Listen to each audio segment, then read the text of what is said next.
prophetic books of the Old Testament are scattered over a long historical period, from the 8th century B.C.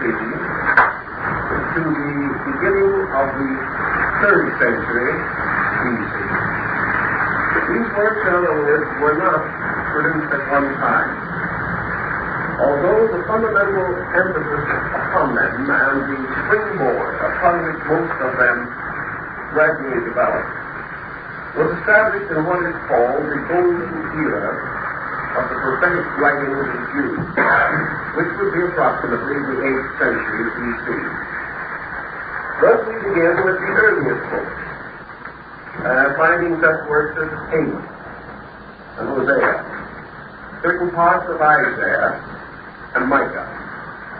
And we go on down through to the last of the prophetic books, which probably are Joel and Zechariah.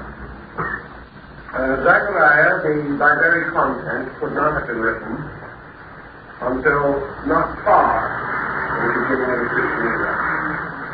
Thus, the great span of the prophetic writings covers 600 to 700 years. And during this period of time, these writings pass through numerous modifications and changes. We should also note, in passing, that the earliest available manuscripts of the Jewish writings in Jewish already have the Masoretic point, or a comparatively recent form of diacritical markings, and do not date much earlier than the 9th century A.D. Prior to that time, we have only the great classical codices, most of which are in Greek. We do, however, have the Septuagint, the version of the 70, which is a very important earlier collection of biblical material dating from approximately the 3rd century B.C. But of course, this also is not available in its original in Hebrew. It comes to us along with the other translational sources of biblical material. We must, for a moment, try to define something of what the prophetic books are, what is meant by the word prophecy in this case. Here I think there's been a great deal of misconception. The prophetic books do not contain prophecies as we know or understand them. At least, if such are present, they are in a very small minority. The prophetic books have to do with one grand prophecy. And that prophecy is the restoration of Israel. Now, we will go into this a little later and try to show how this has implications. But for the moment, we can say that the prophecies of the prophetic books are much more on a moral level or on an ethical level than such prophecies and predictions as we would associate with Nostradamus or Mother Shipton or some of those whom we like to think predicted the future. The prophecies of the Old Testament are almost scientific prophecies. They are prophecies that seem to stem very strongly from a subconscious recognition of cause and effect. There are a great many of us today, for instance, who will say if certain things do not change, we must expect certain consequences. This, more or less, is the approach which we find in the Old Testament. It is not a case in which the prophet has announced some tribulation to a land or generation then unborn. The prophecies unfold, more or less, the fate of Israel, a fate closely linked to the conduct of Israel, and arising from the great Levitical foundations of Jewish law. In other words, the prophecies tell essentially what happens to the man who keeps the law and what happens to the man who breaks the law. And also what happens to a nation that keeps the law or a nation that breaks the law. Efforts to try to associate these prophecies, therefore, with later historical events involving other races, other nations, and other times represent a strong line of interpretation which is not entirely justified by the context. This brings us to the next point that we have to make. Any fragment of material out of context loses the greater part of its essential meaning. For this reason, the tendency to pick out prophecies or to try to assume that certain verses, certain chapters, or even certain books dealt with a particular event in some far time or distant place has a tendency to lead to what might be considered an uncritical approach to the text. It may satisfy an instinct of fancy or imagination, or may seem to be useful in supporting or sustaining a belief or an opinion, but we cannot say from the context of the books themselves that we have the right to assume that such was their original intention. More completely, we are more or less required to face the fact that these fragments belong to a distinct internal pattern, and that this pattern is very closely connected, hopelessly interwoven in the faith and development of the Jewish people. Recognizing the dates from the 8th century B.C. to the 2nd century, we realize that this period closely agrees with what might be termed the Great Tribulation of Israel. During this time, the people were under tremendous political strength.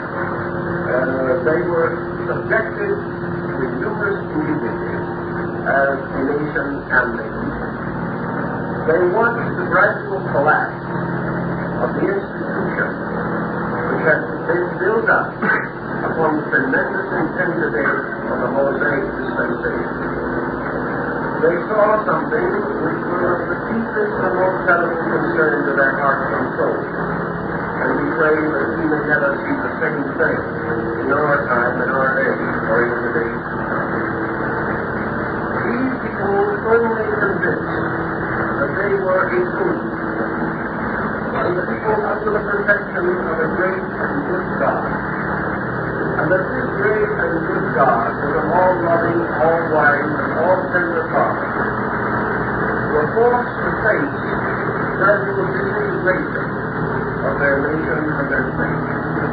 They were forced to confront the definite factual evidence that they were miserable, that they were lonely, that their material affairs did not go well, that their princes and leaders were not always good men, and that by degrees a terrible disaster, a great dilemma was descending upon them, a dilemma which had also been shouted to them by their prophets and religious leaders.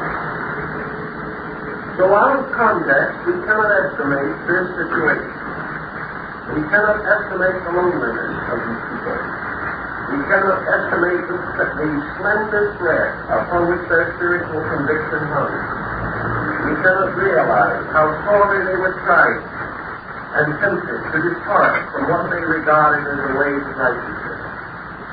They could not and did not see the evident workings of a good God.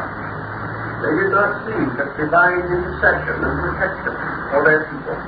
They saw rather the structure which they had and their ancestors had built up slowly crumbling, gnawed away by the pagan world around them.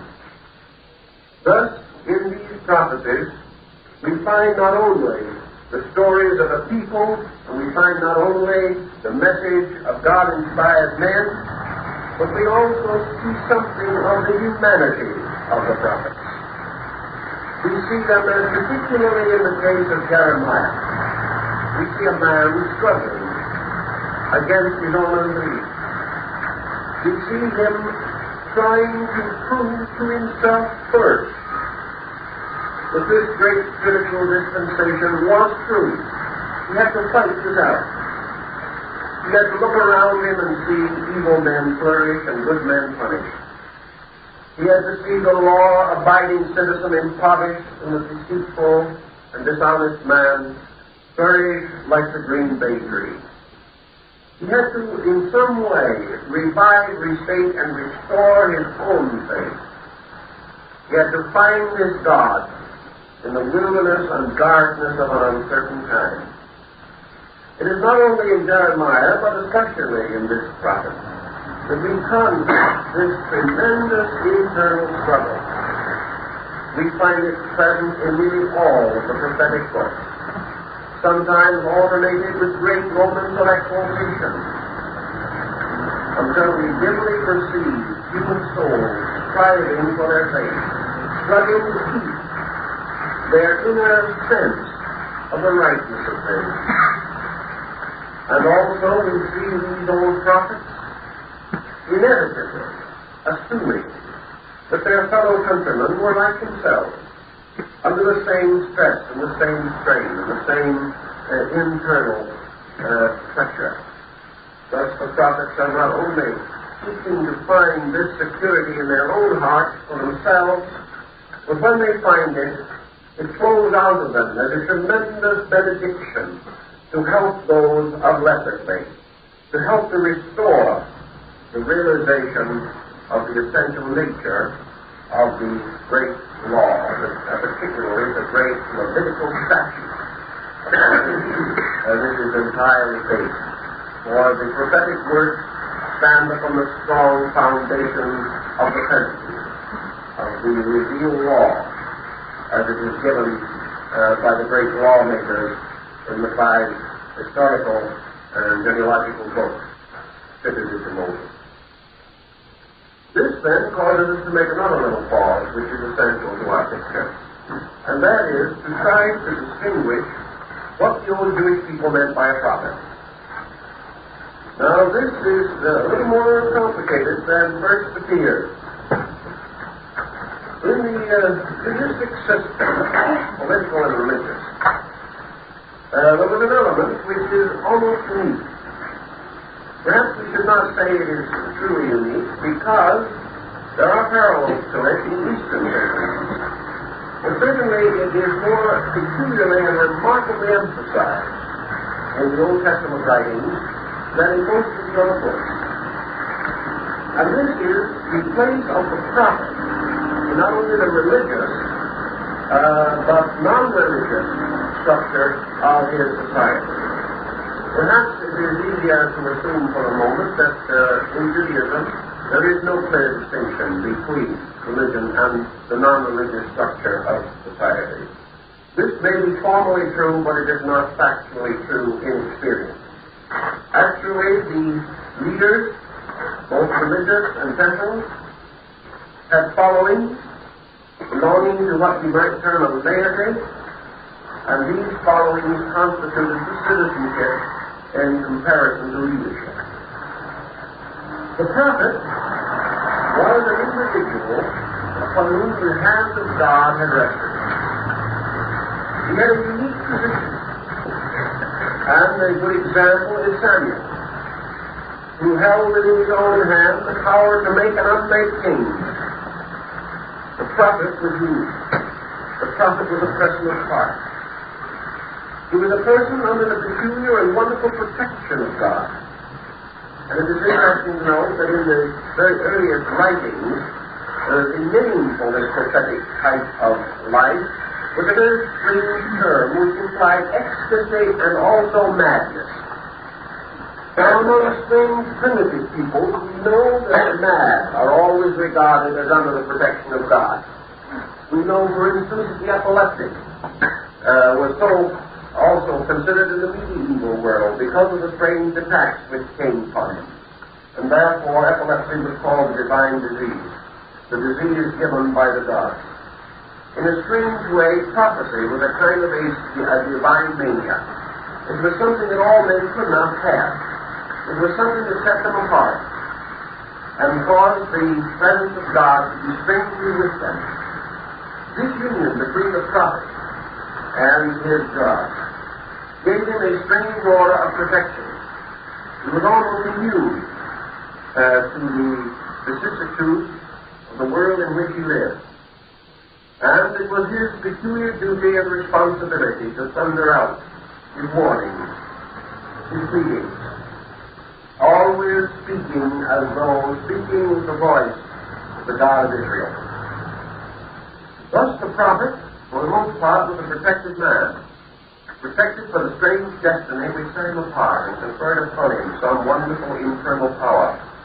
But there were periods in Jewish history when it went harder for prophets, and there are many of them that paid with their happiness and even with their lives for the duty which they felt to be theirs from heaven.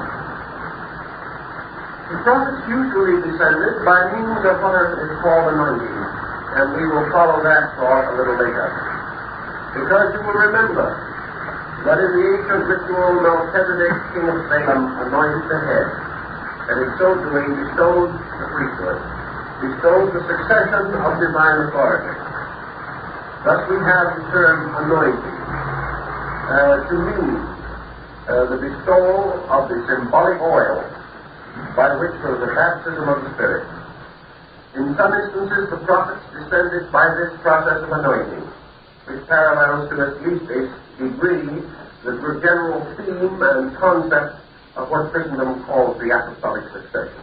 It was a descent of prophets, a descent of divinely inspired persons, drawn and selected, often by their own predecessors, so that the prophet would choose one from among the people and bestow the power of prophecy upon him, lay his hands upon his head, and anoint him with oil, and dedicate him unto the living God. This we find also among ancient sects of other nations and among religious people generally. But in the case of the Jewish prophets, this descent of the prophetic power and this bestowal of the divine approval carried with it a powerful, forming political power, which is a little different from that which we generally observe. Usually the holy man departs from the world. Usually he reserves his prophecies and his mysticism for his disciples or those who are initiated into his sects or belong to the various schools in which he is associated. But the Jewish prophet was a man of action. He came out into the world and dared to hurl his reproaches even into the teeth of the king, even into the teeth of Solomon and David. And because of the tremendous moral power which the prophet had, particularly with the masses, it was very rare indeed that even the greatest of temporal rulers dared to go against the will of the prophet. Now the term anointed, which we find constantly in the Bible, also carries a two-pronged interpretation apart from this. Two classes of human beings were anointed in the biblical period, or at least according to the biblical record. Anointing was an ordination, a setting aside under divine favor. It could be bestowed upon temporal rulers. Thus David was anointed and had great and wonderful authority because of this. Also we have records in the Bible that the anointing or the term anointing was often or at least occasionally applied to non-Jewish peoples, because Cyrus, king of Persia, was referred to in the Bible as the anointed one. This is because of his peculiar charity and his kindly attitude toward the Jewish people, and the fact that through his liberation of the Jewish exiles, he was held to be fulfilling one of the prophecies, and therefore that he was the anointed of the Lord, or the hand through whom this fulfillment was to come about. In addition, therefore, to the religious group, there were these anointed rulers, or heads of various departments of learning, science, and medicine. They were all dedicated. Anointing in this sense carried the implication of dedication to a calling, to a high destiny, to a moral and spiritual integrity. Anointing also resulted in the descent of the traditional priesthood and the succession of high priests who passed through the ritual of anointing. In this way, their spiritual descent was attested. Thus we have anointing or the setting aside or the setting apart of mortals in two different classifications.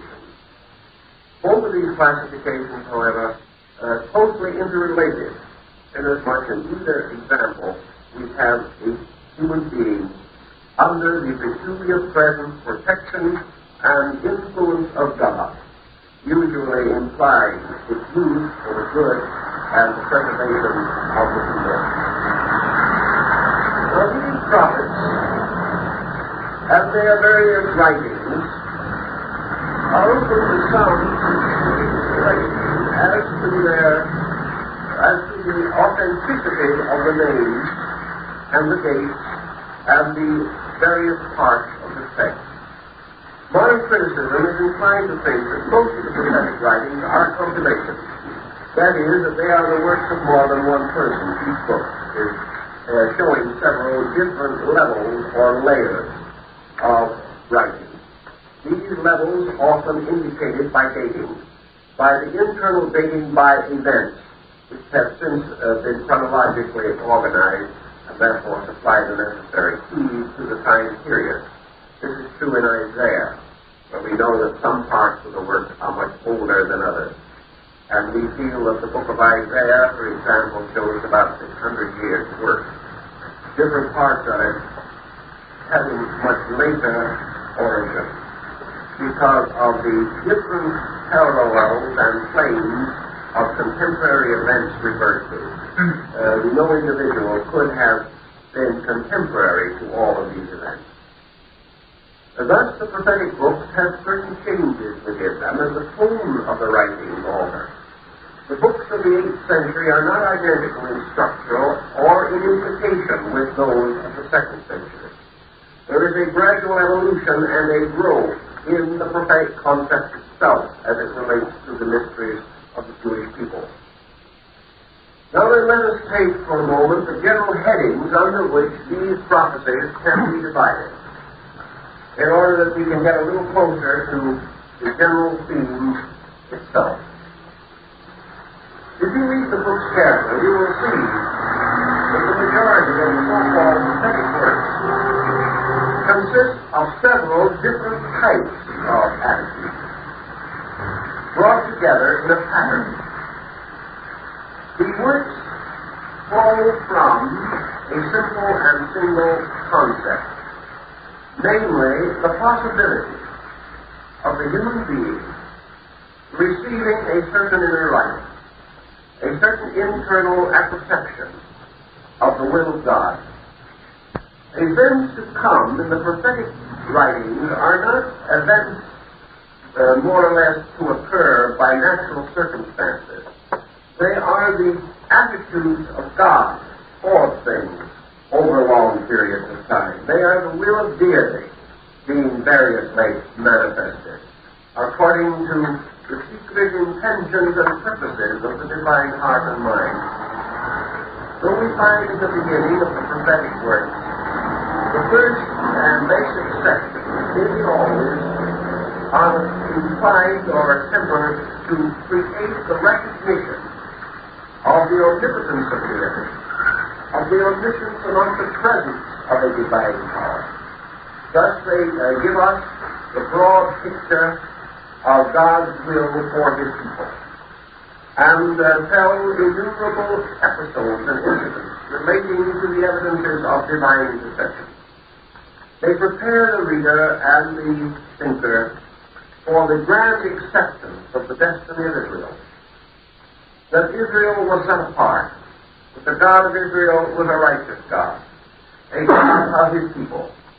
And we come directly into two terms with which we have a moment's pause also. We have a generally accepted term that we call monotheism. And we also have monothology. These two terms are essentially different in structure. Monothology is the belief that a people has a deity peculiarly known, that this deity is their great God and the source of their spiritual truth and security, that this is their peculiar God and He is the ruler of His people. Also, however, there is the concept that there may be other gods of other people, gods of strangers, gods to whom the believer should not give allegiance because they are not his own peculiar and particular God. Thus we have this basic concept as differentiated from ultimate monotheism, which is the belief in a twofold possibility.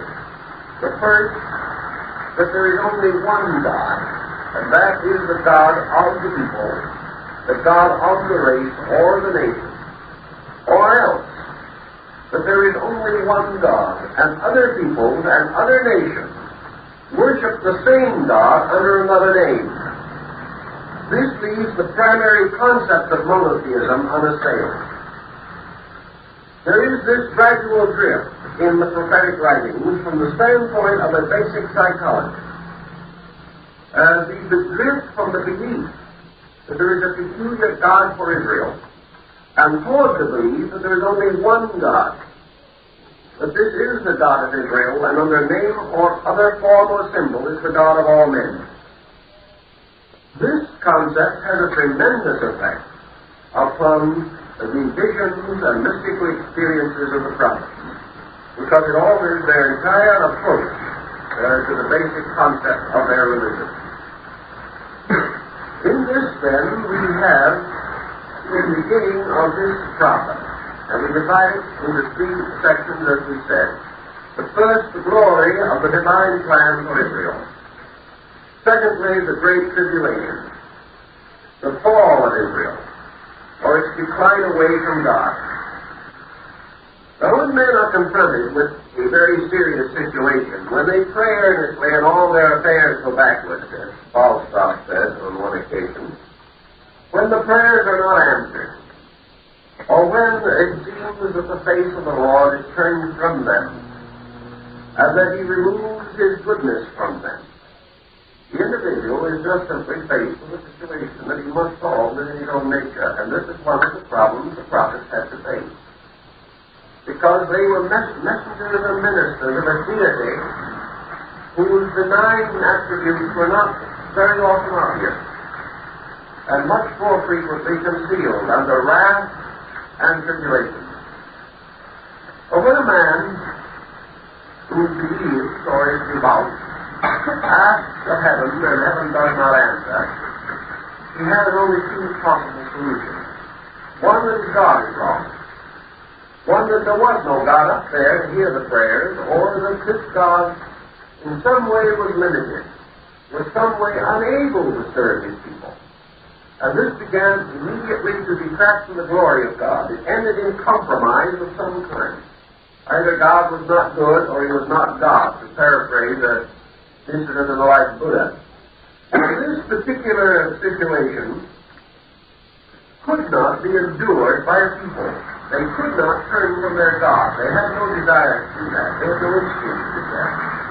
So they took the only alternative that there is, and that is they contemplated the possibility of their own departure from God. In other words, if God wasn't wrong, then He couldn't be. If things did not work out, then men must be wrong. It was a comparatively simple premise. But, as is almost always the case whenever an individual or a collective becomes conscience-stricken, there is ample ground to justify such a belief. So as the thoughtful Jewish prophet began to meditate upon this mystery, it began to be clearer and clearer to his inner vision that Israel had fallen away from the Lord. He realized that there were great and wonderful men in Israel whom the Lord had wonderfully blessed. He had blessed Moses, and yet Moses made two or three very serious mistakes, which cost him his privilege and right to join the children of Israel in the promised land. And also the Lord had sent His wisdom and His great blessings upon David, king of Israel. But David was not always a good man. David did a number of things that excited and incited the wrath and reproach of Samuel the prophet. Solomon was a wise, wonderful, and good man, but Solomon also had moments of very distinct human weakness. And the possibility that man had departed from God seemed much more real, much more probable, and much more natural than that God had departed from men. And it did not take long for the prophet, looking upon the common people, those in their various walks of life, to realize that men were not perfect in the keeping of the Torah, that they did not obey the law in everything, that in their prosperities they forgot the law, and in their adversities they sought it again, that they did create a golden calf, that they did disobey, and that they brought tribulations and retributions upon themselves. Now this seemingly made good sense. And when it evolved as a pressure, undoubtedly a strong psychic pressure, within people in their great trouble and in their great trial, they began to see the possibility that their sufferings were merited. Now it also would be impossible, in the light of the Mosaic revelation, for man to assume that God would punish him without purpose. In other words, even in the age of the prophets, there was no concept that God punished men because he wanted to, or because he enjoyed it, or because he only wanted a certain parental despotism over his children. Such a thing was not conceivable. So we move almost immediately to one of the basic prophetic points, namely, that this procedure, this correction, this chastisement of Israel was for the purpose of bringing the people back again to truth, to the law, and to the prophets.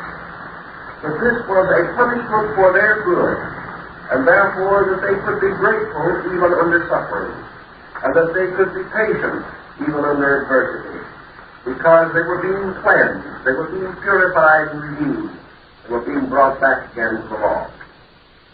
Now this met part of the objection, but not all of it.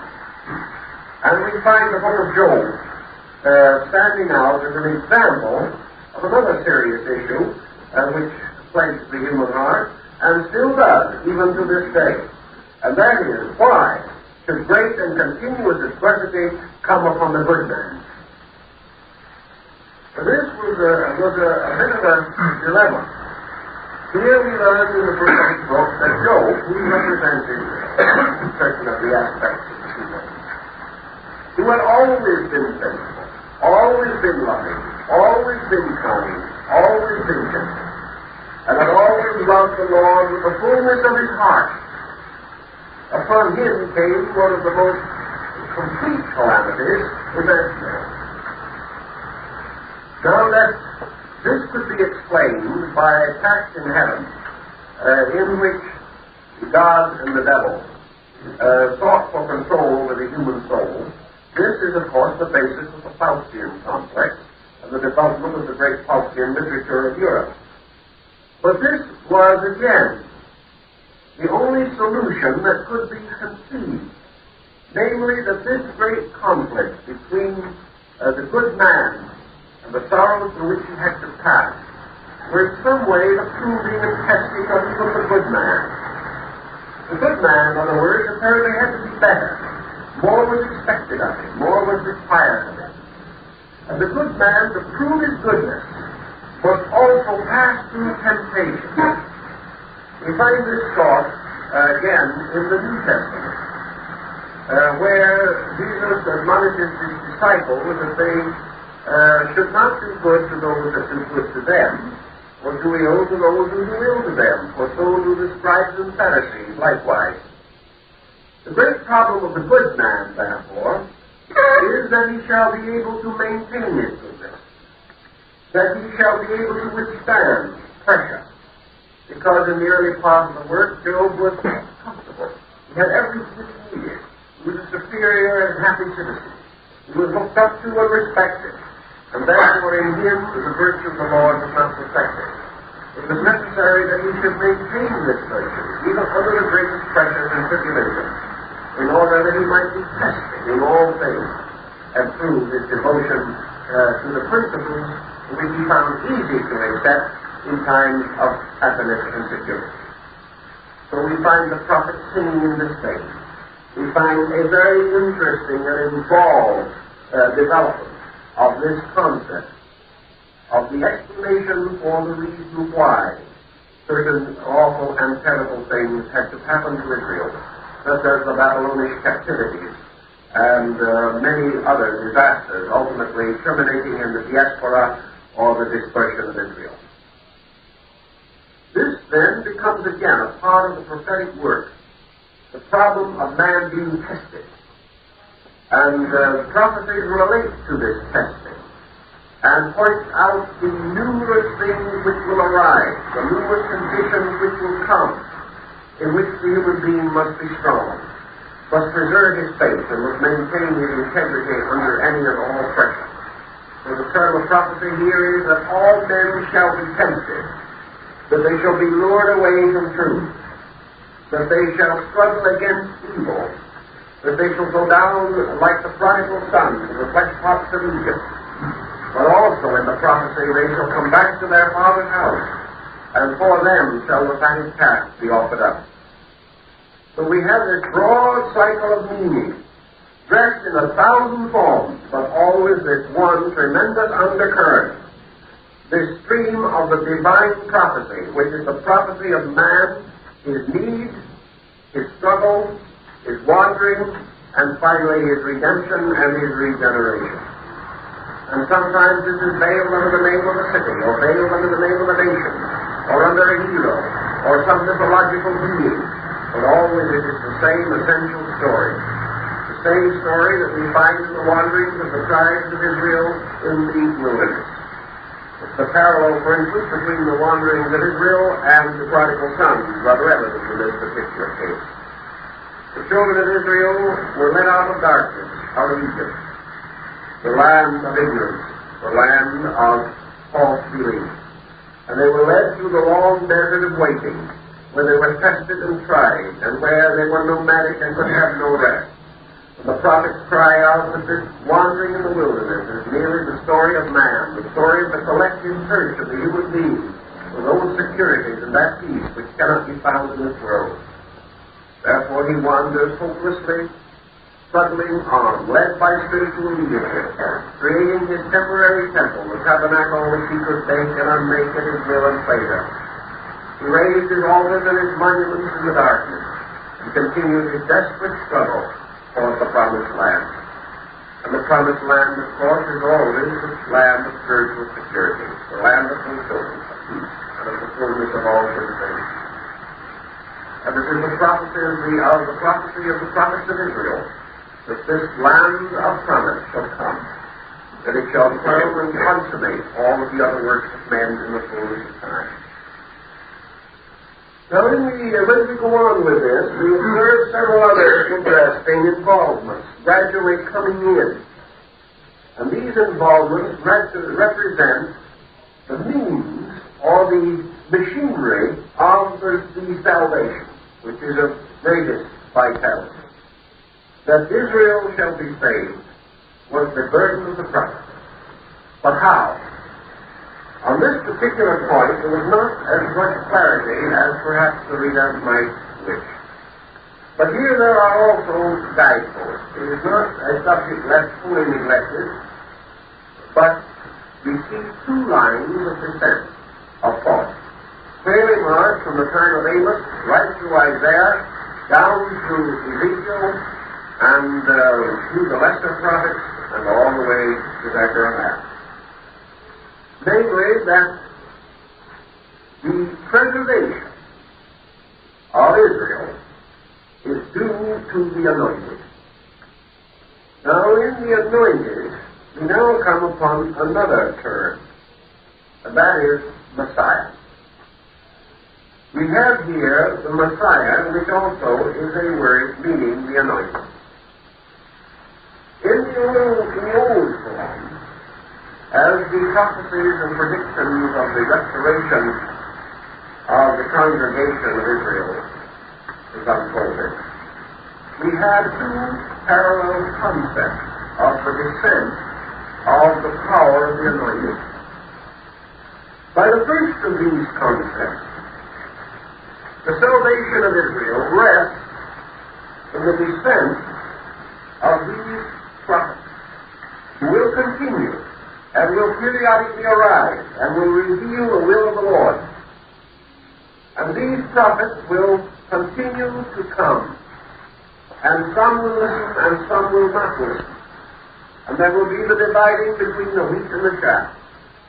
and those who listen shall become part of the great body of the elect, the body of the mysterious overworld of Israel. Israel no longer a nation, but Israel is a symbol of world growth. In this field also, in this thinking, we see gradually the first culture hero of Israel emerging. We see, for example, the gradual focusing of attention upon David, king of Israel. Now, in spite of certain delinquencies on the part of David, he still was and remained for great length of time the great hero of Israel. He represented to the people a just ruler, regardless of his private and personal conduct. He represented also a strong and just man who maintained the law and kept the law and obeyed the prophets, and who maintained and preserved the house of the anointed and established the great Davidic line, which was to be the Messianic line of descent. It was therefore the opinion of at least part of Israel that the ultimate salvation of the people would come through the continuance of the line of David. That this salvation would be in the rising of a great anointed king, and that this king would gather up his people from all the dispersed parts of the world and should restore the kingdom, and that the house, therefore, that was set up by David should endure for 1,000 years and should rest in security and peace until the last judgment. Because according to the concept of this people, a concept which is in part derived from certain Persian origins, there is a distinct parallel in the final empire of the blessed, which is to endure until the final dissolution of the world and the ultimate destiny of all life in reward and punishment. This concept then becomes another element in the prophetic writings, because these writings gradually increase in their burden of the restoration of the kingdom of Israel. The second line of descent is a little different. For while it still maintains the power of the anointed, the Messianic concept moves down through not the rise of a temporal kingdom, but the establishment of a spiritual hierarchy, or a spiritual dispensation, that is to descend by a mysterious means, a means which is man himself. Thus we have the beginning of a mysticism in Israel, a mysticism which begins to flash through the prophets and their writings, and is carried on into the deep and beautiful mysticism that we find in the Psalms and Proverbs. The Messiah, who is to come, is he to come to Israel, or is he to come to Israel? That was the great question, and it became a very important one. In other words, was Israel to look for a person in the form of a king, ruler of heaven and earth? Or was Israel to look for a release from within itself of the power of God?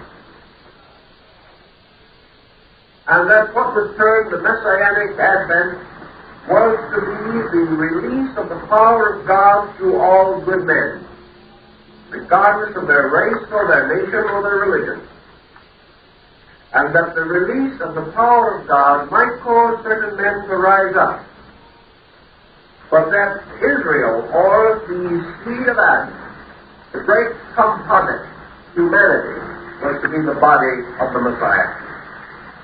This early thinking began to seriously color the beliefs of the Jews, and we see distinct evidences of it in the reports of the evangelists concerning the attitude of the apostles of Jesus in this particular matter. We know that some of these apostles distinctly believed that he was to be the historical and physical king of the Jews.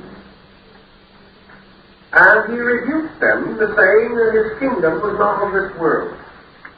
Yet the same evangelists who accepted this rebuke also very carefully preserved the genealogy of Jesus from the house of David, indicating the general direction of the mind of the time, regardless of how we may otherwise wish to interpret it. But there is every reason to assume that the attitude of Judas Iscariot was influenced by his complete disappointment at the failure of the physical kingdom of Israel, which was to come, and toward which the Jews looked as a means of escape or liberation from the power of the Roman Empire.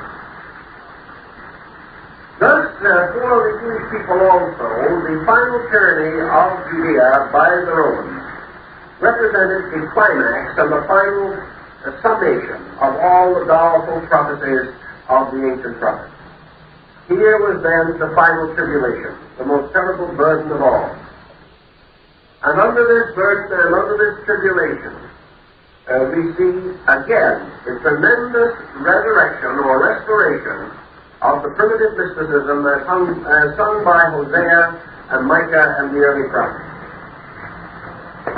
In the early centuries, immediately preceding and following the Christian era, we observe, therefore, the conscience of Israel, going back to its prophets, still under the tremendous pressure of the great prophetic arc, because the power of this prophecy is responsible for something that is almost unique in world history. We have heard of many nations without religion, but we have been confronted in the Judaistic problem of the unique situation of a religion without a nation.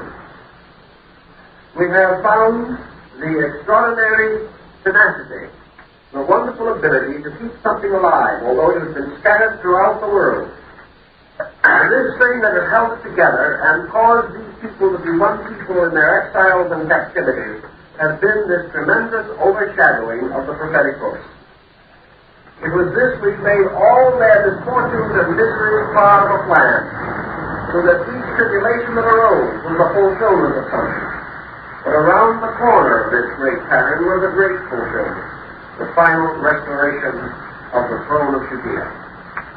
This tremendous psychological pattern has therefore had innumerable consequences of influence and interest to practically all students of religion. In the early centuries, as we mentioned, around the beginning of the Christian era, we see the rise of Jewish mystical sects. These mystical sects can be exampled by such groups as the Essenes, who are notable particularly for their simplicity and piety, flourishing around the Dead Sea, particularly in their old monastery or their old retreat at En-Gedi.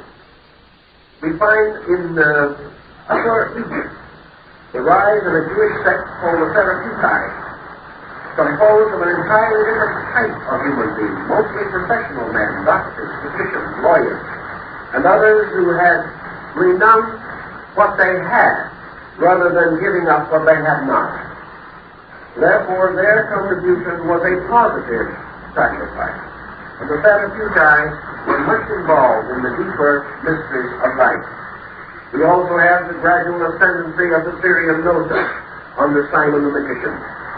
We have the constant references to the influence of Neoplatonism, Neoplatonic philosophy in general, Neo-Pythagoreanism, and to a degree other cultism of Eastern origin, breaking in upon the polyglot of the Jewish melting pot at Ephesus and in areas of North Africa. Here we find a very powerful mystical tradition growing up, perhaps best expressed through the writings of Philo-Judaeus.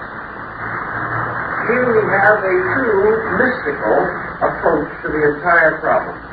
Here we find the Jewish writer beginning the problem of interpreting, creating tremendous symbolic pictures, and using essentially the key of Neoplatonism to accomplish a great synoptic concept, a concept of all religions being united underneath the various symbolisms with which they were outwardly adorned. We find a tremendous transcendentalism creeping in to the Jewish situation. This, of course, intensified by the diaspora, or the scattering of Israel and the destruction of Herod's temple. By this time, the fall of Israel was complete, and the scattered and wandering peoples began the process of their spiritual rehabilitation under some of the most trying and tragic situations recorded in human history. This means also the gradual rise of a positive attitude in Jewish mysticism itself. This attitude is perhaps best exemplified in the writings of Rabbi Moses ben Maimon, or Maimonides, the great Jewish scholastic who so heavily influenced the thinking of Albertus Magnus and St. Thomas Aquinas. Maimonides took a very simple and rational situation or position in this matter. He declared that the prophecies of Israel indicated one thing and one thing definitely, that there would be a restoration of the Jewish state in Palestine, and that this would be the herald or announcing of the coming of the new or messianic dispensation.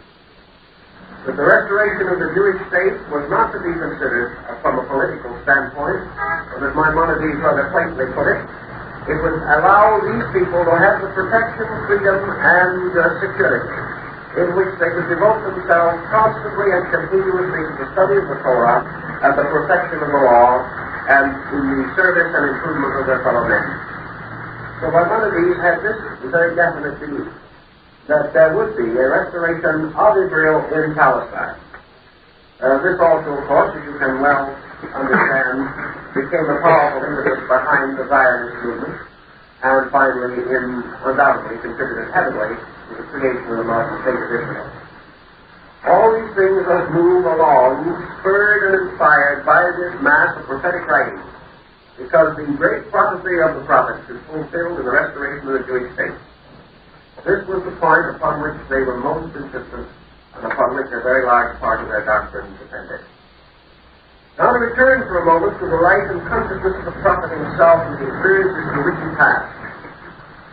We observe in the writings and in the commentaries and in some of the more modern or medieval texts something gradually emerging as to the power or possibility of a relationship between God and man. The prophets were well aware of the fact that the salvation of the race could not be achieved merely by a sent prophet, one at a time, over a long period of time. The prophet was therefore a symbol, as well as a person. He represented a state of consciousness, a state of existence. And this state was the one which might be termed obedience to God's will. And therefore, the entire secret of prophecy moved from obedience to God's will. It therefore inevitably must follow that the art, the science, the means, the method for this obedience should be cultivated as one of the deepest and most important philosophical doctrines of the Jewish people. Next week we will consider some aspects and phase of this doctrine as it appears in the great concepts of the Kabbalah and the Mishnah. But the moment it is enough for us to point out that the prophet, through a series of experiences, like the mystics of Islam and other groups, came into the knowledge or the internal conviction of the availability of the divine presence. The prophet knew that some human beings, at least, were able to transcend their own humanity and to attain to a more intimate knowledge of the will of God. This, obviously, was the most important work that man could do, because it was necessary to his salvation, not only that he be good, but that he should know what goodness is. Not only that he should obey, but that he should know what he obeys and why he obeys. These answers, these basic answers, must lie in himself, and in his direct communion with a spiritual source superior to himself. Thus in the prophet we have the beginning of the concept of how men can reach God. And this concept relates to the needs of the Jewish people. We have then the basis of what constitutes man's way of reaching God. And we look down the list of the prophets, and we see what they were. And we look again down the list of the apostles, on the disciples of Jesus, and we see what they were. And as we look down the list of the prophets, we find that one was a shepherd. Another was an agriculturist. These prophets all by profession or by craft belonged to the simple ways of life. They were drawn from their fields. They were taken from the houses of their fathers, anointed and set apart to the service of God. There is very little indication that these prophets were men profoundly or particularly learned in the formal ways of knowledge. They were possessed by a spirit, and it was therefore obvious to them that this power of God came not just to the learned or even just to the wise. It could come according to the will of God and according to the bestowal by divine intercession and favor. The prophet then began to consider this problem. Can he or could he find God? And he came up with a negative answer. No, he could not find God, but God could find him. It was a different position entirely, one of much greater humility, one of resignation. And then came the way of the finding of God. The moment the thought of how shall we find God struck him, he went back to the Levitical code. The laws of Moses were the way to find God. And this finding of God through the prophets meant obedience to the divine law. Meant that the individual should keep faith with God. This was the great requirement. And then he should practice his faith. That truly words without works were dead. And that claims to power, authority, and distinction, and the assumption of power meant nothing in the terms of the divine will. Thus we have the true mystic attitude rapidly taking form, namely the complete resigning of the soul to God, and the gradual departure of man from worldliness, the gradual acceptance of aloneness, the gradual power, most of all, perhaps, to experience God in adversity, to see the wonderful and beautiful workings of God in those things which are difficult, tragic, or mysterious. The final proof, the testing of the prophet, was his ability to survive without question, without doubt, without irritation, without rebellion. And his reward was that he could know God. This way, as practiced and exemplified in the prophetic books, gradually came nearer and nearer to the minds of the people, and resulted in the rise of such mystical movements as the Gebers and the Johnanites, and all of the mystical sects which were flourishing in the beginning of the Christian church. These mystical groups were consequently mostly of a very humble, a very gentle, and very retiring nature. Now here again we have to divide our path between what can be historically demonstrated and that which falls distinctly under the level of tradition. About the 16th century, or the latter part of the 15th century, a great Jewish book appeared in Europe, which was to have a profound effect upon the thinking of the Jewish people, and that was the Sefer HaZohar, or the Great Book of Resplendence. This book was completely and almost entirely mystical and allegorical. It was the tremendous expansion of every prophetic and extrasensory experience of the Jewish people. This work is supposedly, or is attributed, at least by legend, to Rabbi Simeon ben Yochai, who lived during the reign of the Emperor Vespasian. He was exiled, cast out, and a price was placed upon his head by Rome, and he retired to a cave in the wilderness. And he had no clothing but earth with which to cover his body, and there he remained alone in meditation, and gradually drew a few disciples around him, and there in hiding he received the spirit of prophecy and the presence of the Lord was with him. And Simeon ben Yochai compiled this wonderful work, which is called the Books of the Greater and Lesser Holy Assemblies and the Related Matters of the Zohar. This book had a very deep and moving effect upon Jewish thinking for a great many centuries. And although it was never regarded as an orthodox work, it shared with the writings of Rabbi Akiva a great deal of prominence and popularity. It again was the pressure on and on toward the purely mystical. Now we can parallel this also in the rise of early Christianity, because during the period of the great persecutions of the Christians, we find also the rise of a great mystical concept. a mystical concept which was again revived in the decadence of Christianity during the Dark Ages. So when Christianity began to develop bad conscience, it did exactly the same thing that the Jewish prophets had done earlier. And from the 12th to 14th centuries in Europe, there were men, prophets, walking up and down the countryside year after year, crying out that the punishment of the Lord was at hand. And in some parts of Europe, flagellant groups developed that wandered from one country to another, lining the roads with the bodies of the dead and the blood of flagellants. And during this great period of repentance, it is quite probable that several 100,000 persons beat themselves to death out of fear that they had offended God. And their consciences were just bad enough for them to have some ground for that anxiety. But out of that anxiety came also the great cry that we heard at the beginning of the Christian year, voiced by John the Boy in the wilderness. Prepare the way of the Lord and make his path straight. Repent your sins and give yourself to truth and God. The prophets of the 8th century B.C., faced with the captivities and exiles, cried this.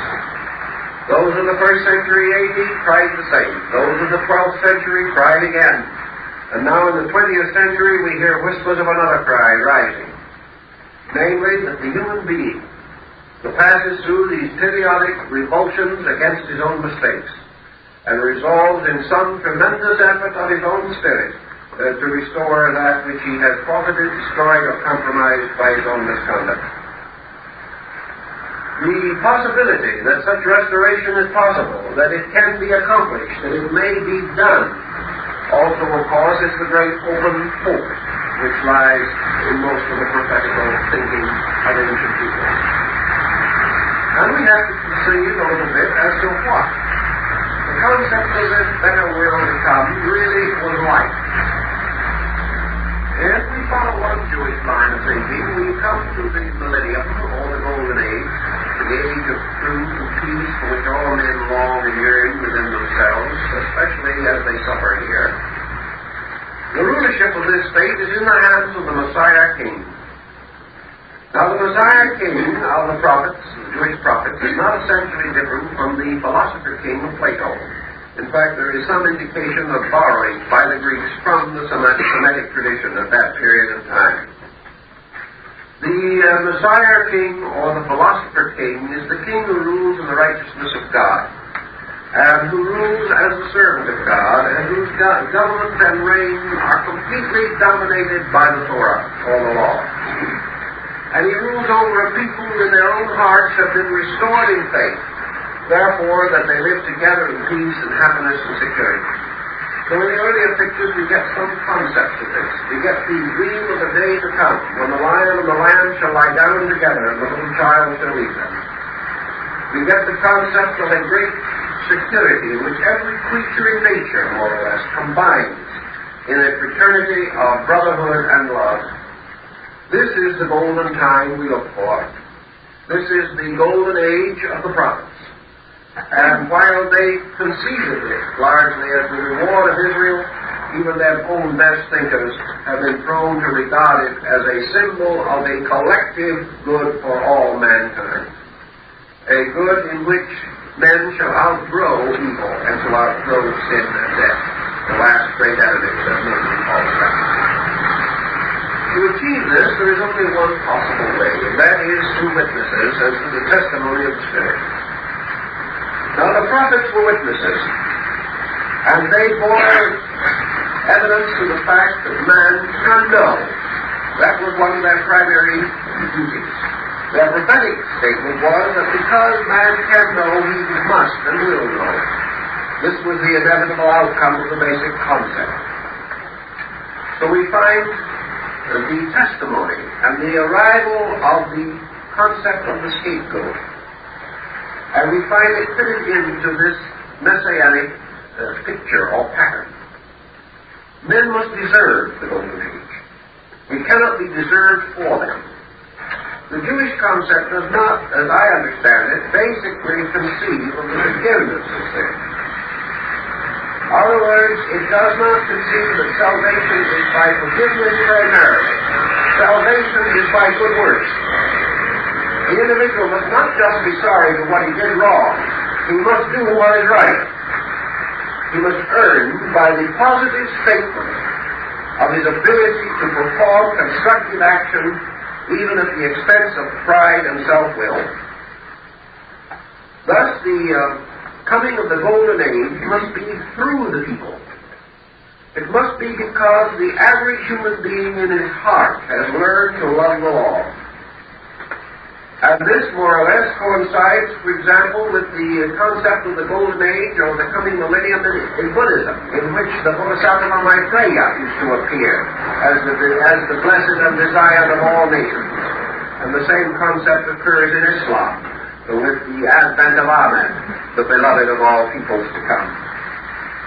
Thus, the advent of the Messiah implies in the mind of Israel that there shall be a worthy kingdom over which he shall rule. In other words, he is not going to come and bring order out of chaos. He is not going to come with a sword in one hand and the book in the other, and perhaps with force or with great power cause this reformation. He is not going to stand in clouds of glory so that no one will dare to disobey him. He is not going to come with the flail of the crook of the ancient Egyptian hierarchy. He is to come for the throne that has been prepared for him before the beginning of the world. He comes to the throne of David which man himself has built. Therefore, there can be no golden age until men have merited the coming of the Messiah King. This meriting is not to the individual. And we move the entire concept of human society onto a different level. In Israel, the original concept was that there is no salvation for the Jews. There is a salvation only for Israel. That the individual achieves not for himself but for all. And he fails not for himself but for all. In other words, the weakest man in Israel is the failure of Israel. By distinction also, the strong man in Israel contributes something to the strength of all Israel. Thus, the virtue of the good man does not save him, but contributes to the common good of all men. And it was inconceivable, apparently, at the time of these prophetic writings, that any individual could go to heaven and enjoy himself, knowing that everyone else was not there. This was a very interesting point. In other words, we had an epidemic of theology at one time in which it was actually taught by dear old Jonathan Edwards, one of our real hellfire damnation preachers of New England, that families would love to stand upon the bridge of heaven and watch their loved ones screaming in purgatory below, and the ones above would be singing hymns of praise to God. Well, this does not fit into the messianic concept of the old prophets. They could not conceive of this. Perhaps it was because of the peculiar clannishness of the people. Perhaps it was because they had suffered together so much. But their concept of suffering together implied their hope of enjoying it together. It was a communal thing rather than an individual thing. And the peace of man was to be a collective peace, because no man could have peace if others did not. He could not find any satisfaction in being the one good man in the world. He could not find any happiness knowing that those whom he loved, or even those whom he did not know, still suffered in ignorance. This, incidentally, is a very deep mystical tradition, and it finds itself, of course, well stated in the northern or Mahayana school of Buddhism, where the Bodhisattva renounces the nirvana and takes the oath of the great sacrifice, in which he affirms that he will not enter into peace until the least of creatures can go with him. This is also an essential part of the old messianic concept of the kingdom of Israel to come. Namely, that it must be all the people. That it must be the fullness and happiness of Israel. But that this happiness is made possible by individual action. That this happiness needs sharing. And even the old prophets said something that we haven't realized much today, and that is competition is not the life of trade, it is the death of the trader. Cooperation is the life of trade. It interferes with the temporary passing concept of profit system as we know it today. Actually, the advancements of all great causes must be through common effort. And certainly the cause of wisdom, of truth, and of reality are great causes. And these causes depend upon the greatest possible human united effort. So in this concept, we find that the growth of the individual is tied closely with the growth of the total group. For instance, the idea of sharing and giving is very strongly present in most of the old Orthodox Jewish communities. They gave of what they had. They had a ritual in which a living man gave a day of his life or hours of his life to another in order that that other person might live longer. They actually had rituals for that purpose. It was a part of their concept that in some mysterious way each one could give to the other. In the messianic way, then, of this approach, the salvation lies in the regeneration of the total humanity. And this regeneration of the total humanity can only come as the result of man's personal experience of the immanence of God. This total experience, as even the old prophets realized, is difficult to man in prosperity. Therefore, this became the justification for the great adversities of the people. It was evident that in their troubles they came together.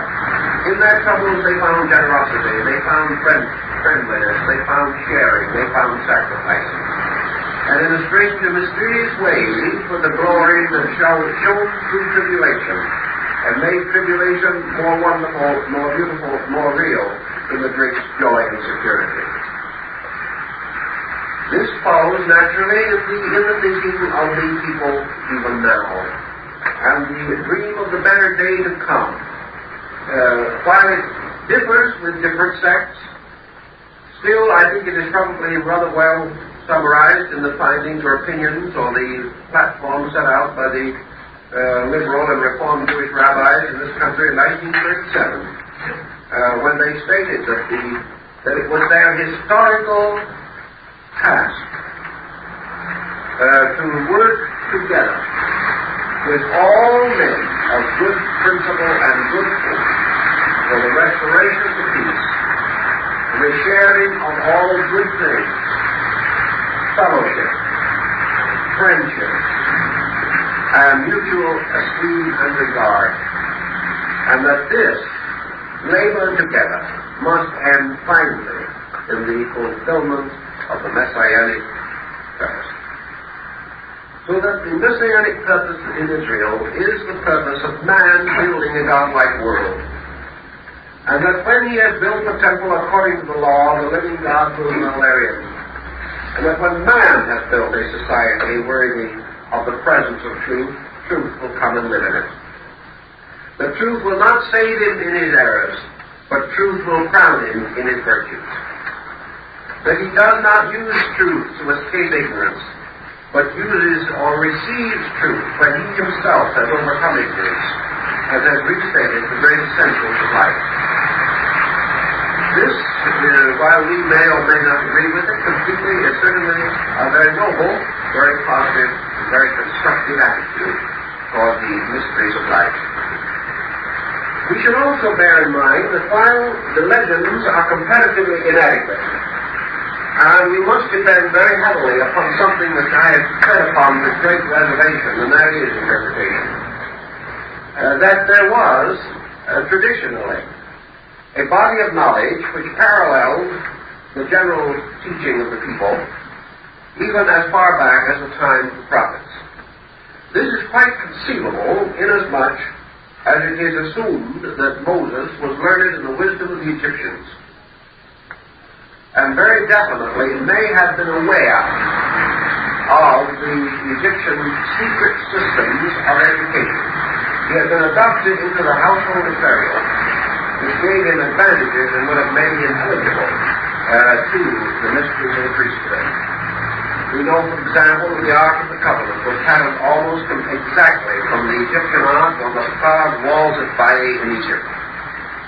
We know also that a great deal of the prophetic writing is based upon the earlier Egyptian records.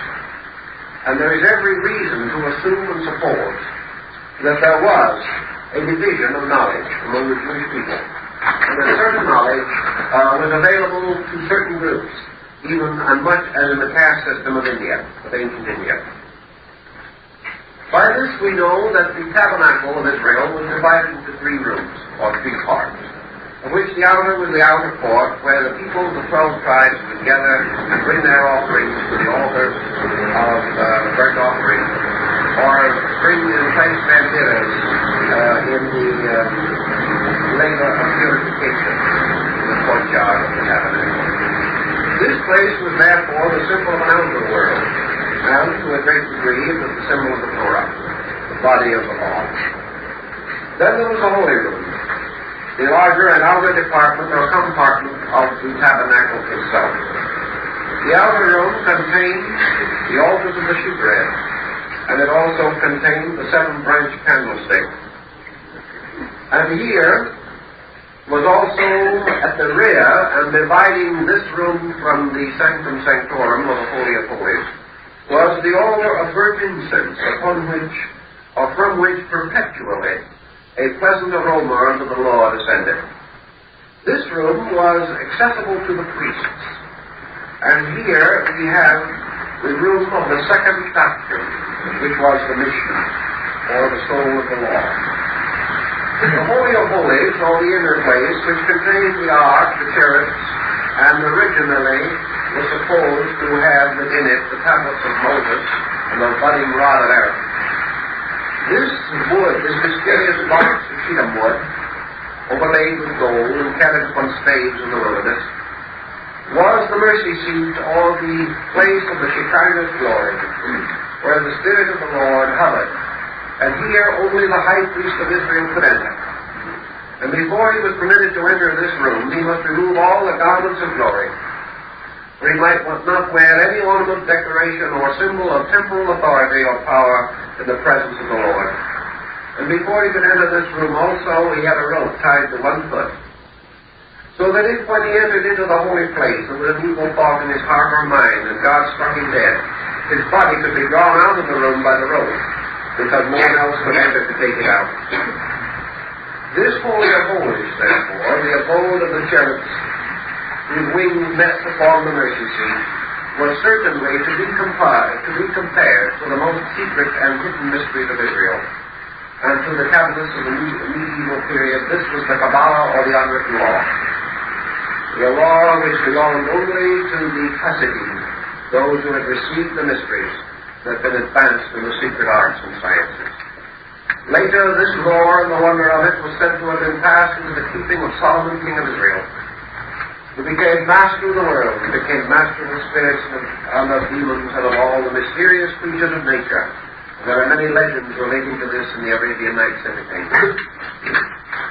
But there were the vestiges of these 3 levels of doctrine and belief. And we know without any grave doubt that the deepest and darkest and most mysterious of these doctrines dealt with man's internal disciplines and the ways in which he could be brought into a conscious identity with the mystery of God.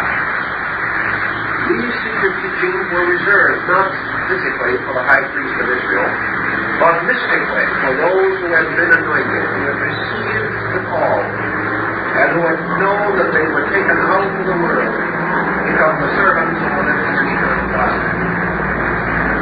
Thus, even at the time of the prophets, we may be quite certain that double meaning is involved in the writings, and that these writings, therefore, have a larger context than might first and originally appear.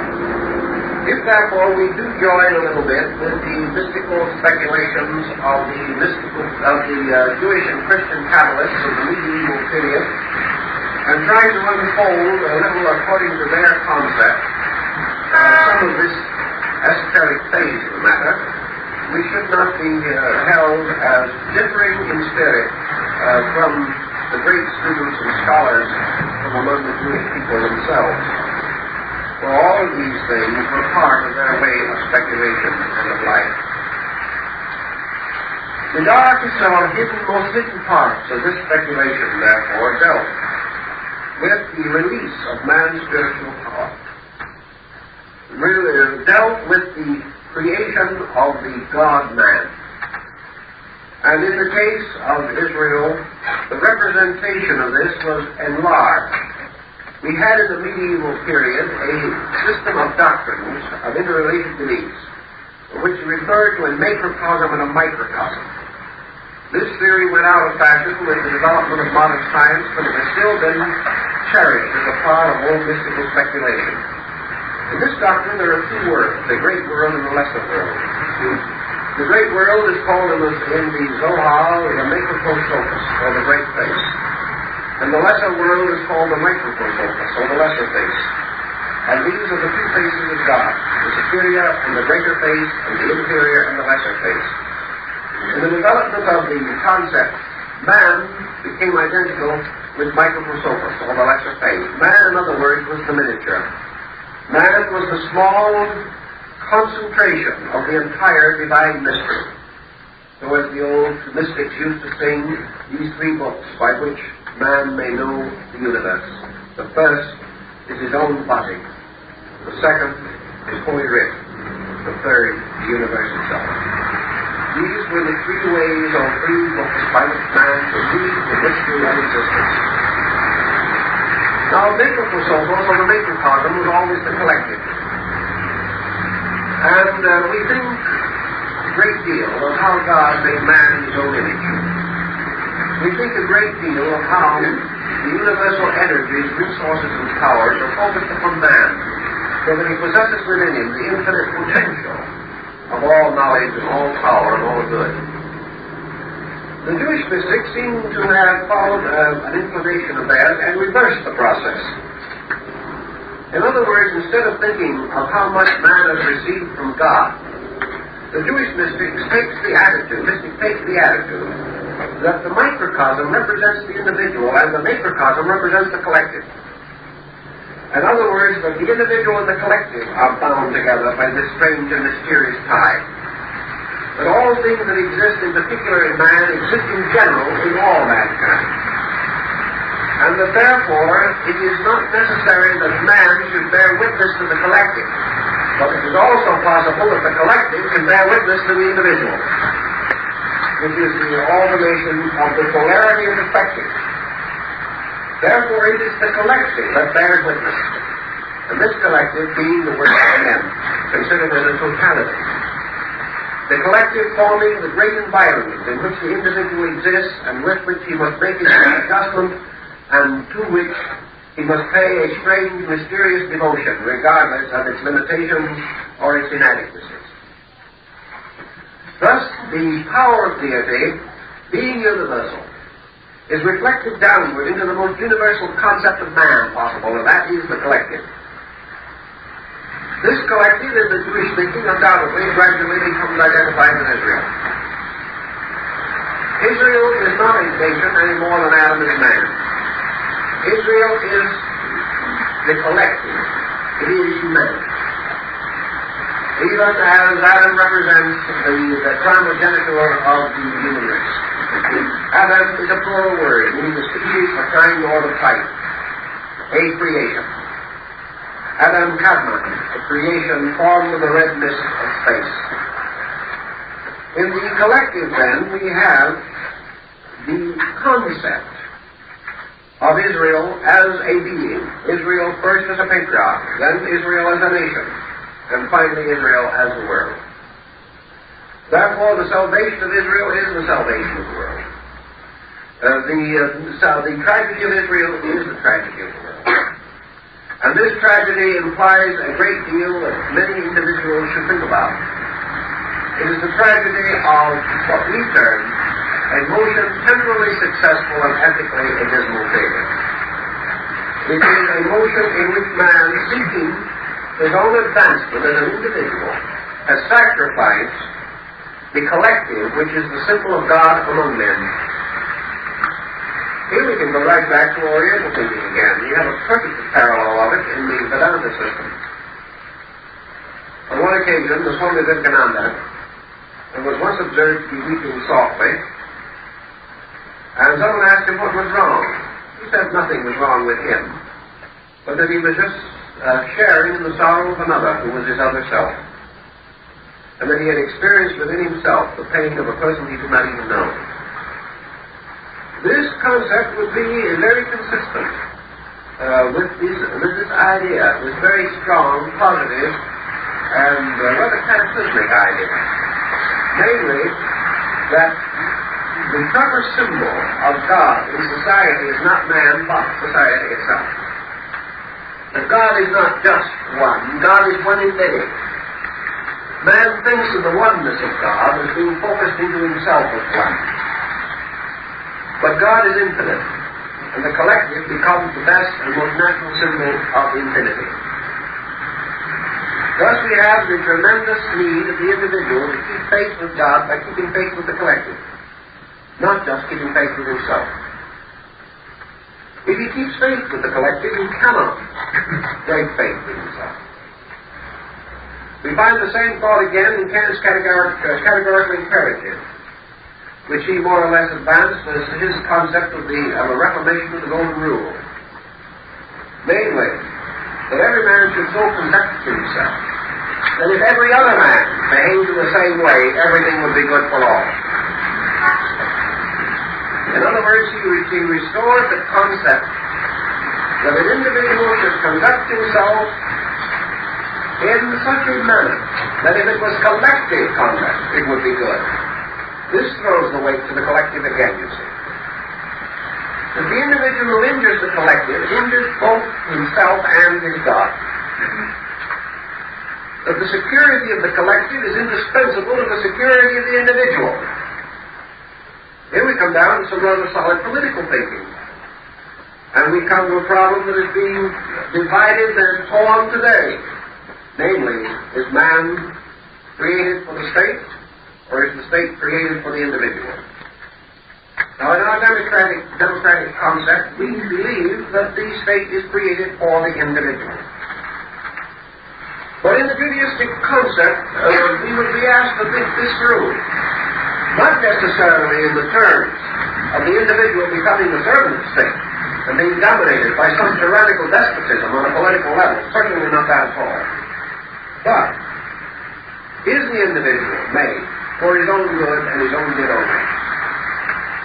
Is he made to live and die, hope and fear, save himself or lose himself, as a single unit within a construction, and with no responsibility to the rest other than such responsibility as he may voluntarily choose to assume?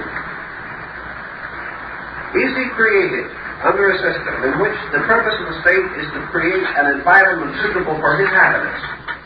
Or is he created with a responsibility to create a state suitable to his own good?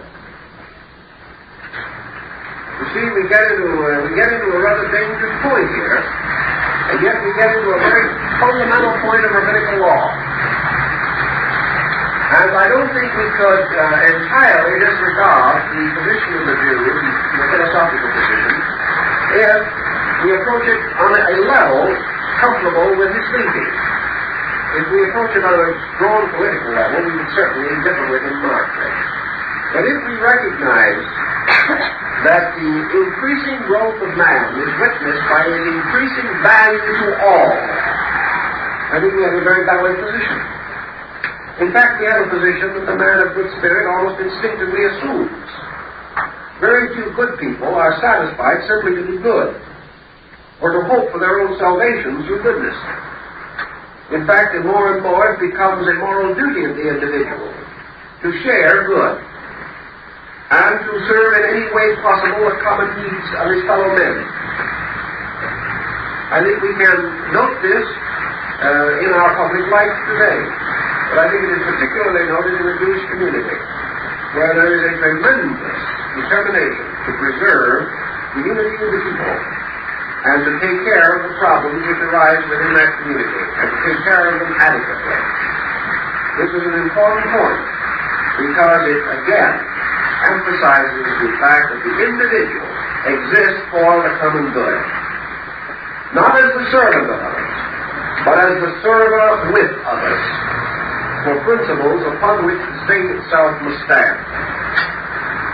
This follows another point, and it's a very good point. And that is, namely, can the state reform the individual? Can the state force good laws to make good men? Can the state become so sufficiently prosperous or so abundant in everything that all men will be good? Can the state remove so many problems that man without problems will be happy? The old congregation of Israel said no. But individuals that cannot be made happy in this way. And Maimonides also points out that happiness comes from within. It comes from the individual realizing not his opportunity alone, but that opportunity is his responsibility, and vice versa. Therefore, that his happiness lies in seeing the common good flourish around him. Because under this common good, his own security is inevitable. Whereas if he thinks only of his own security, he will place himself in a civilization of unregenerate beings so completely inimical to him that he cannot be secure, no matter what he has. This all has a bearing upon our subject because it restores to us the concept of the final messianic dispensation and what it means. It brings all of the teachings and writings and beliefs of the prophets into sharp focus of the termination of this great cycle in which the diaspora is over and the peoples return again from confusion to faith. The scattering of Israel is the scattering of man's spiritual resources. It is the division within himself in which his principles become hopelessly lost in exile servitude to his own ambitions, his selfishness, and his tyranny. The diaspora then represents the good in man, broken up, scattered throughout the world, to spring up here and there and elsewhere, but to be forever in exile, to be ever under the tyranny of false monarchs and of foreign kings and rulers.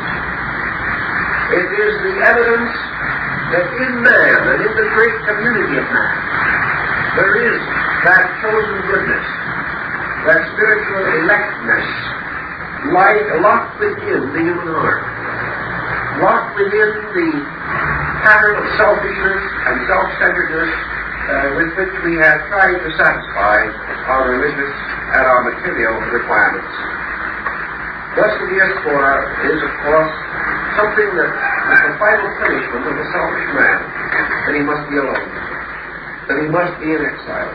For as the prophet himself points out, the end of the evil man is that he must be alone. He must endure himself. And this is the heaviest punishment that flesh can bear. This is why the ignorant and the foolish, the selfish, do not like to be alone. That they fear their own company even more than they fear the condemnations of their fellow men. So out of the loneliness of ignorance, men must come back again to the fraternity of wisdom and truth.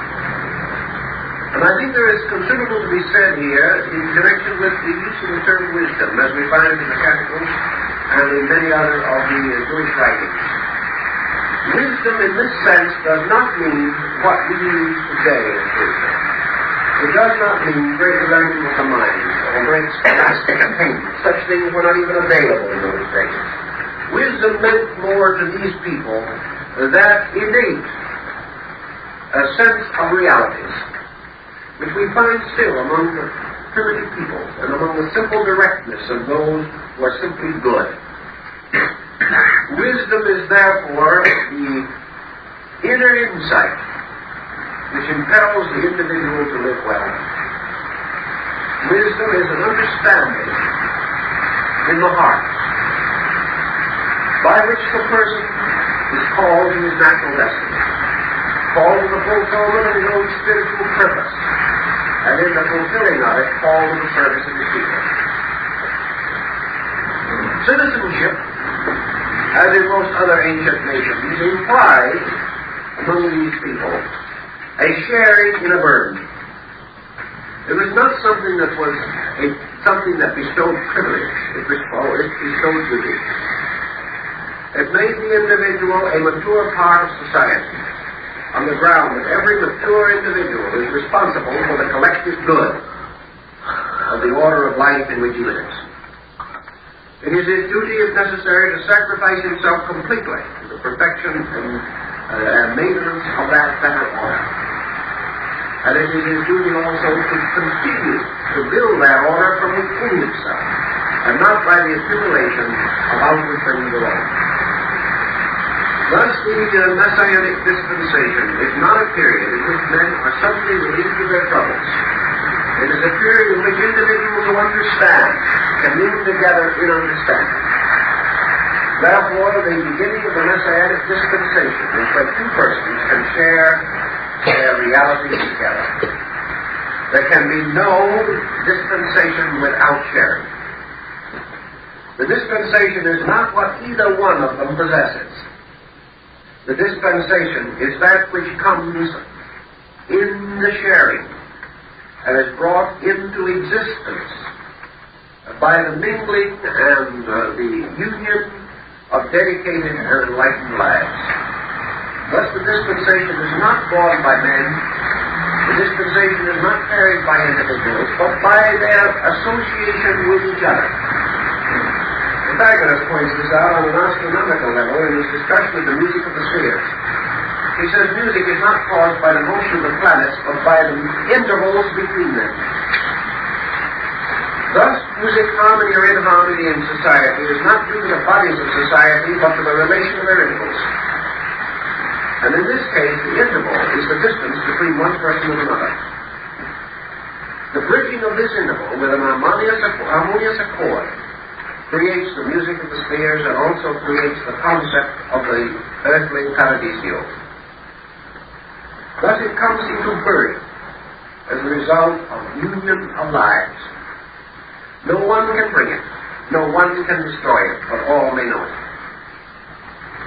In this concept, then, the Messianic mystery is the revelation of this relationship, of this integration which comes between dedicated lives.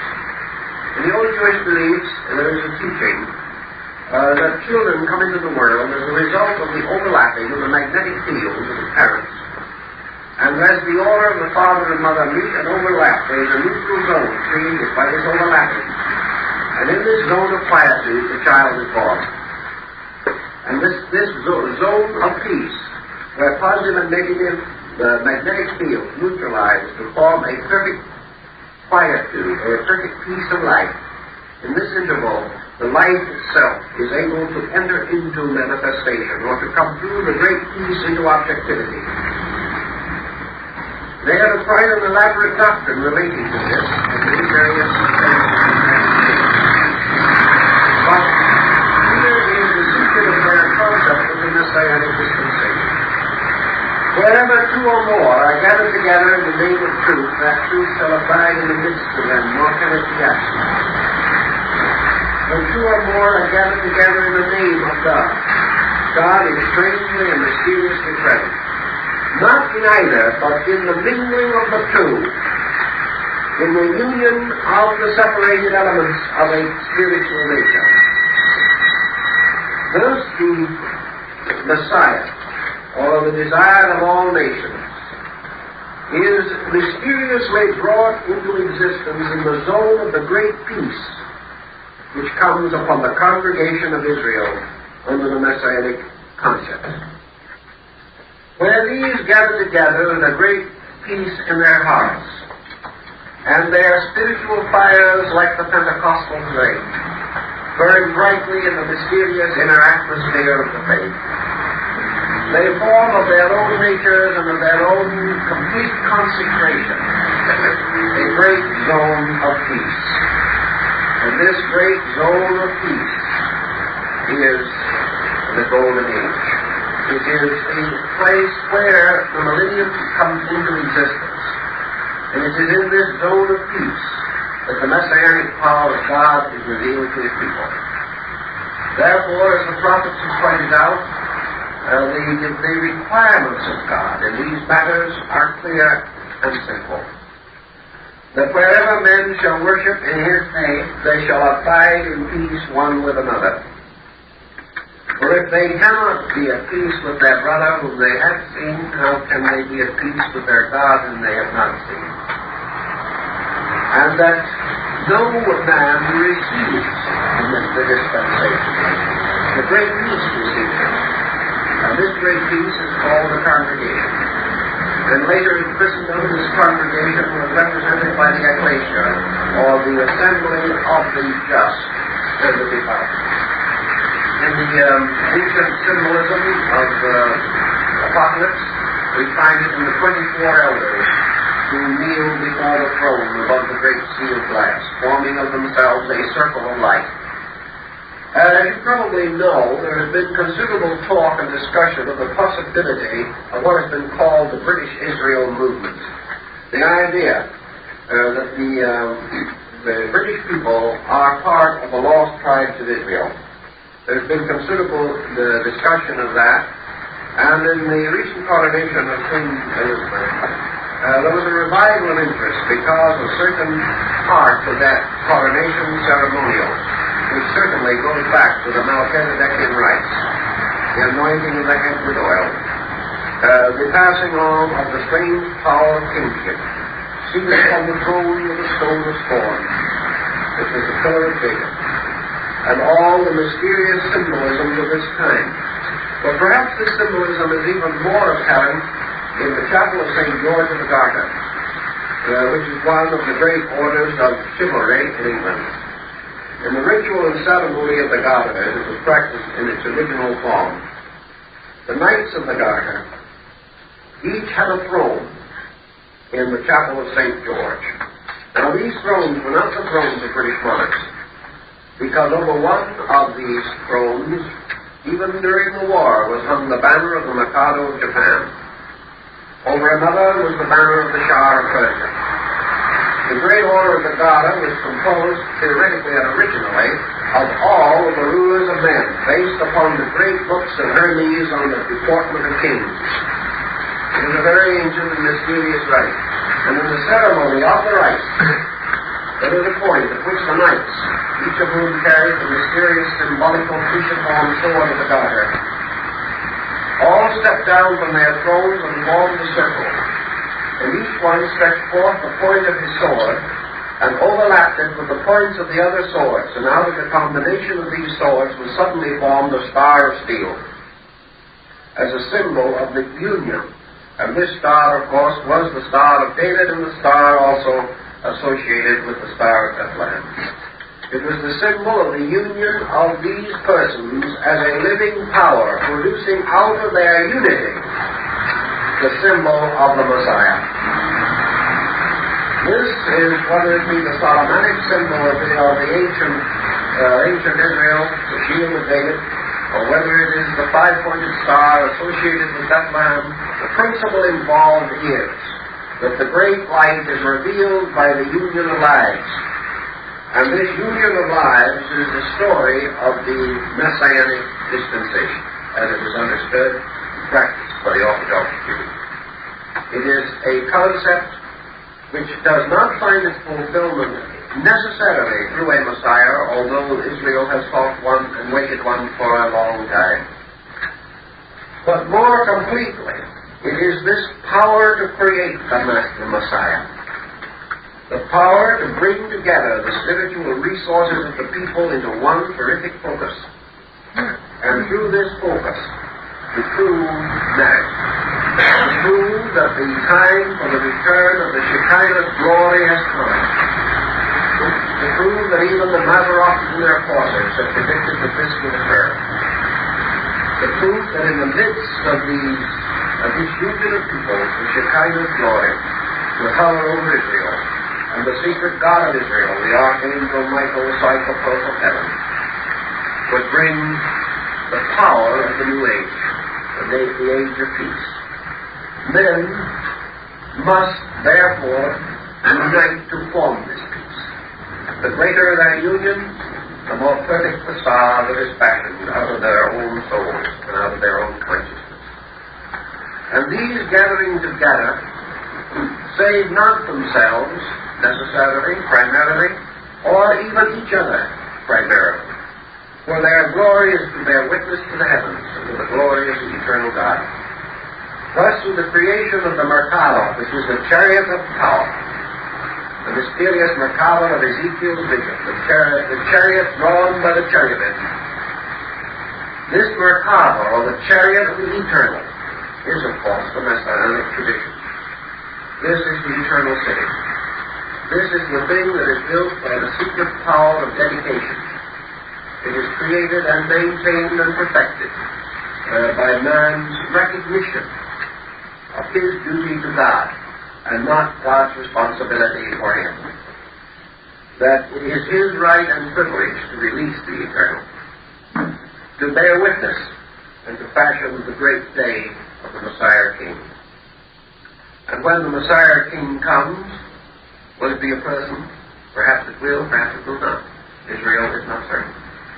But what will happen is that it will be the embodiment of the heart of Israel. For the Messiah King will be the living heart within the body of the new way of life. And from its great heart, this power which has been created out of Israel will have one life. It shall have one mind, which is the wisdom of the law. And it shall have one heart, which is the wisdom and the dispensation of the Messiah. And with one heart and one mind, Israel will be one people.